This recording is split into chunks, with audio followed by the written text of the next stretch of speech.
On this week's edition of Wildcat Weekly, driver safety and a Alliance for the Children. All this and more coming up next.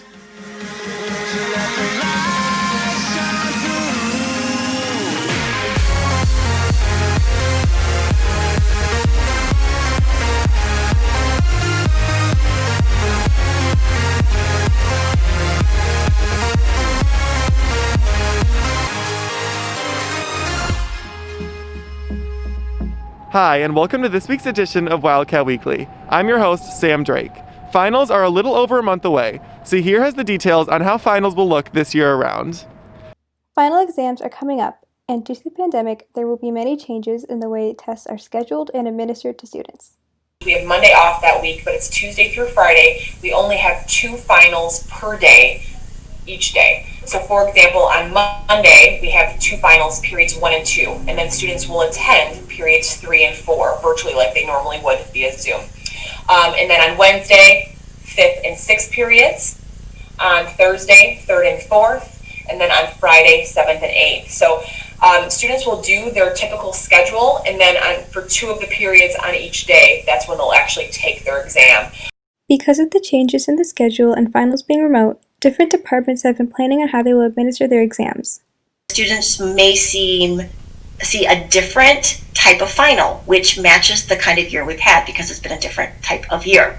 So teachers have permission to give a non-traditional final exam, and one that may be more performance-based than a traditional multiple choice final with writing that may be timed. They may have to print something at home, or they'll be looking at their screen and then having to complete something, or doing it maybe through Math Excel for math, through some other format for another course, or having to submit a paper and pencil test for that. So it'll definitely be a variety of formats and challenging for students at home. Some ways you can prepare for finals include utilizing the tools on the student splash page, such as the student support. Staying organized with a weekly planner, which can also be found on the student splash page, is important as well. You can also use final exam grade calculators to help you prioritize which classes to focus on the most. For Wildcat Weekly, I'm Sahar Faisal. Neuqua Valley's annual Crystal Concert is coming up. Xavier has the details. Despite the challenges Neuqua Valley's music program has had to go through this year, the annual Crystal Concert will still be held. It will just look a little bit different. This year for the Crystal Concert, we're doing things a little differently. We weren't sure that people would want to necessarily sit down and watch an 80 or 90-minute show all at once. So what we're doing is we're spreading it out over the whole week. So the whole week of starting on Sunday, December 13th at 7 p.m. every night that week, we're going to do like a 15 or 20-minute video that will have groups that would have been on the Crystal Concert. The Crystal Concert is a seamless music presentation, and in a normal year, it would be like we would start at a particular time, and there would be like 80 minutes of just nonstop music.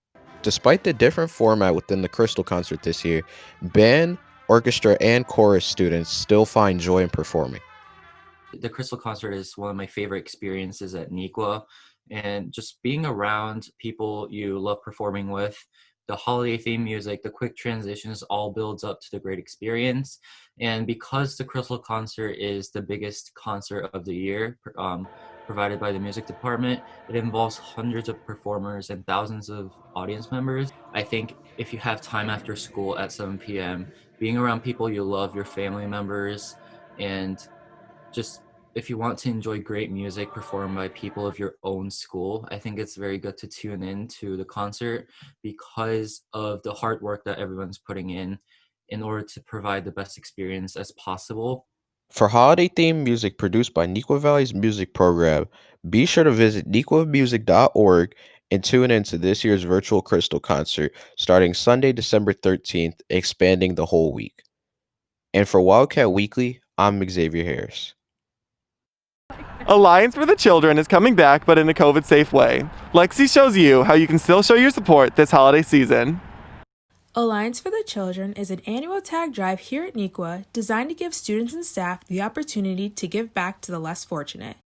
So the Alliance for the Children has been partnering with Neuqua Valley High School since 1999. So that's how long I've been at NEQA, so 22 years. And I've been with the Alliance for 25 years.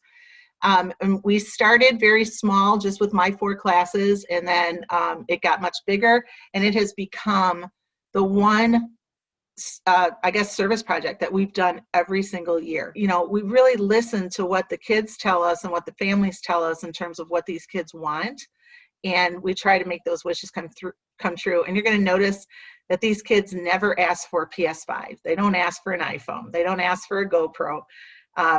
They're just strictly asking for the bare necessities. And like I said, the number one request we have for high school kids is socks. Everybody wants socks.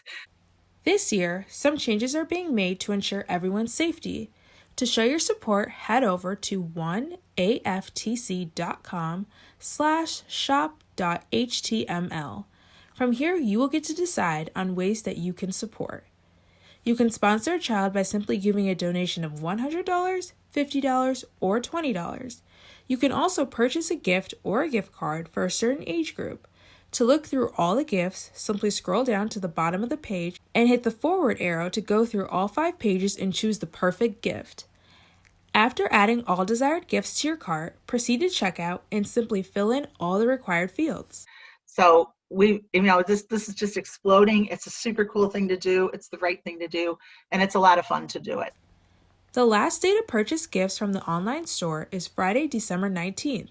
Don't forget to give back this holiday season, Wildcats. And for Wildcat Weekly, I'm Lexi Mugalu.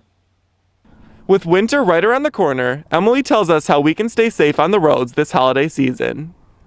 With the winter season approaching quickly, many new safety concerns arise for team drivers. So the largest concern, I believe, in driving in winter conditions is safe following distance between you and the car in front of you. Depending on the conditions, at any time during the winter, it can be just wet, it can be icy, snowing. The biggest thing you can do is keep a safe distance and do not go too fast for conditions. Just because the speed limit says it's 45, if it's not safe to do 45, go slower. While some teams are more experienced driving in the winter, new drivers will be hitting the road this season, meaning new safety precautions must be taken. Whether it's a teen or experienced driver, clearing all the snow from your vehicle is a big deal because you want to be able to see in all directions around you. Then you also want to be sure that the snow doesn't blow up off your hood to block your view while you're driving, or as it begins to melt, slide down from the roof or to cover your windshield. Make sure to continue safe driving habits, Wildcats. And for Wildcat Weekly, I'm Emily Baptista. Thanks for watching this week's edition of Wildcat Weekly. Have a great weekend, Wildcats.